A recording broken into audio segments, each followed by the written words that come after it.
choose to, you can ask if someone wants to sponsor this as an agenda item for a possible change policy. So I introduce Denny and Kathy to you. Thank you, Superintendent Holloway, and thank you, Board, for giving us this opportunity. We certainly understand the emotion attached to this issue and the difficulties it can cause when a family has to go through this. So we can appreciate what Sherry and her family have gone through.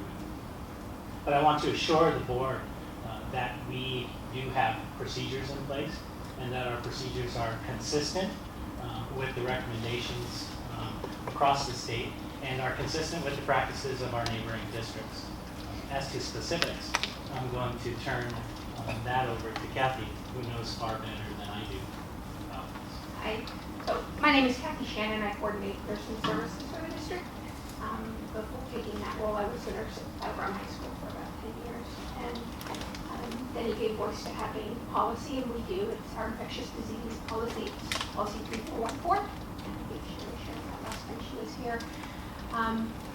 It gives a voice to the school district's obligation to follow something called the OSPI Infectious Disease Control Guide. That's a document that was last published in 2015, and it gives voice to best practice around controlling infectious diseases in the schools. It's jointly written by OSPI and the Washington State Department of Health and CDC.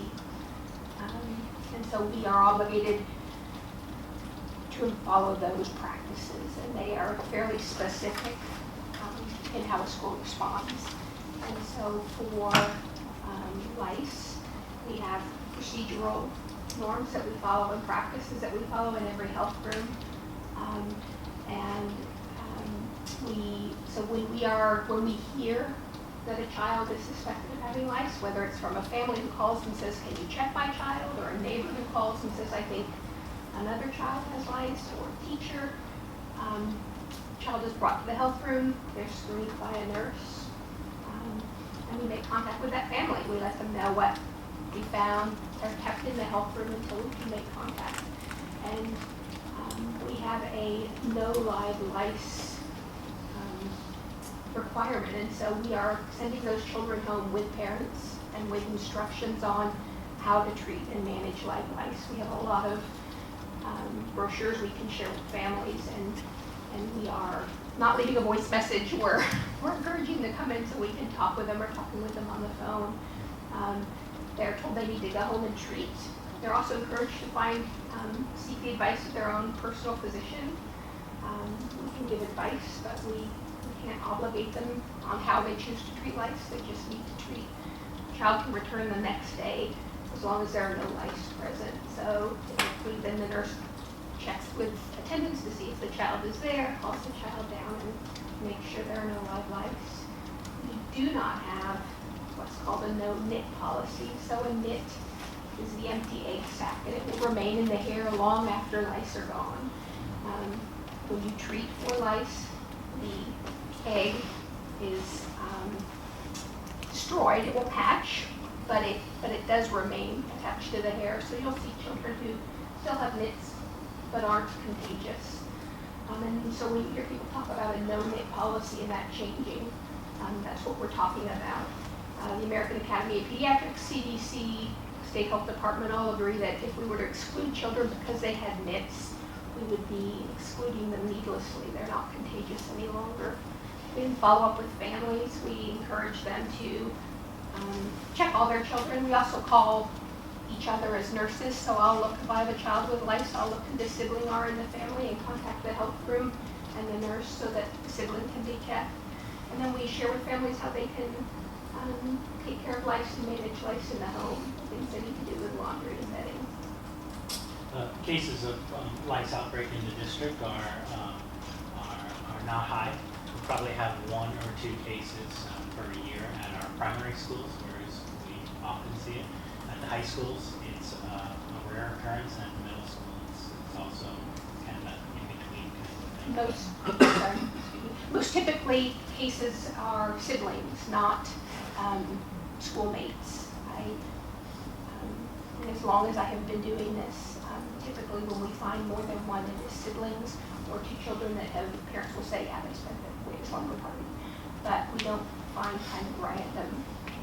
Lice don't fly, they don't jump, they don't live long on, they need to feed within 8 hours, so they don't live on our surface very long. It's not like some of the other things that we're concerned about in infectious disease, lice. But again, I'll leave you with the final message that I want to assure all of you that our policies are consistent and that our practices are standardized across the board using all of our the recommended resources. Okay. Did you have a policy number for that, did you say? 3414. Thank you. Infectious disease. And it speaks, there's just one small section that speaks to. There's a small section that speaks to lice specifically that says at the discretion of a principal, a child can be screened or more than one child can be screened. And again, it's typically not the principal that's sending a child for screening in the health room, it's a teacher or another child or family. But what specifically it gives voice to is the infectious disease control drive, which have a whole section on head lice. Any other questions, discussion? So that being said, we've heard from our policies and procedures what we do. Would anybody like to sponsor this in the next board meeting for new business?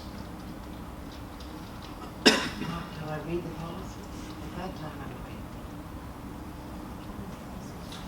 So I would say, Mavis, if you want it on the agenda for next time we meet, you'll need to get it on the agenda before we meet. We can't change the Right. added item. I know that. So we will table this and we can read the no table. No motion. Okay. So, moving on to next speaker is Kathy Bowling. Thanks.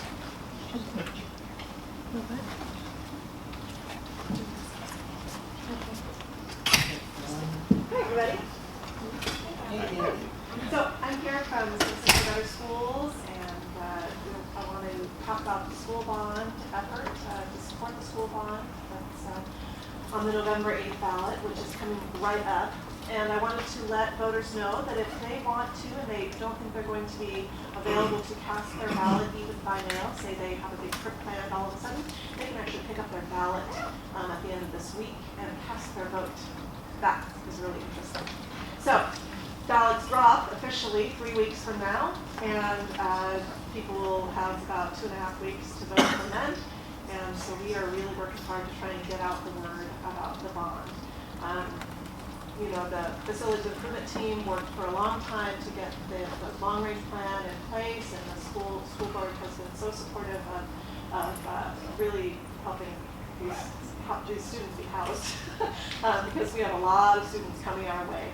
As you know, that when these schools are built, when this bond passes and these schools are built, it'll take time for those students to actually be seated. So I'm hoping that we can get this passed and get those students in their seats and not have to wait until there's just, you know, they're kind of coming out of everywhere. So I'm really excited about that. So we're working hard, and I hope to see everybody. We have things coming up. We have regular meetings. We meet at Mill Creek Pub at 4 o'clock typically on Thursday afternoons. You know, so check out our website at votebgschools.org, and you know, just keep looking for events, and we'll hopefully get some mailers out so that people are really aware of this bond. I'm really excited about the communications piece.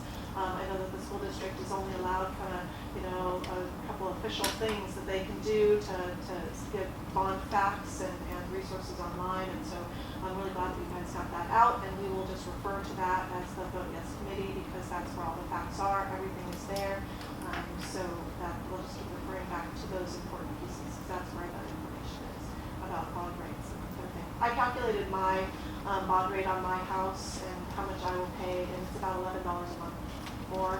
So I'm very excited about that because I believe that those schools really, really need to be built, and I can certainly pay $11 for a month. I think that is more than so, thank you. It's only about 2 Starbucks. I know, so it's not even these days. Thanks, Kathy. Thank you, Kathy. Next on the list to talk is John Ballots. Thank you very much. I'm John Poles, a 45-year resident of the school district, and I appreciate the school board and citizens letting me speak. I'm very happy to see you're not watching the debate. Yeah. I'm going to cover 2 things. Mostly, I don't need the mic, I'm going to cover an update to something I spoke on a couple, 3 years ago. What's happened to battleground kids over the last 15, 20 years? What have they done? I've been tracking a number of them. And then I'm going to speak on service for a minute after that, but I think I'll be under 3. Most of the people I'm going to talk about not only graduated from the Battleground School District, but were in the Scouts.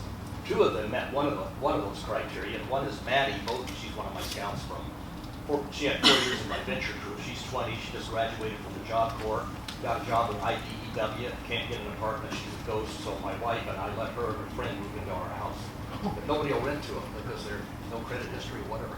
The other person wasn't in Scouts, but he was in school with my son. And he's kind of moved on to a pretty good career. His name is Travis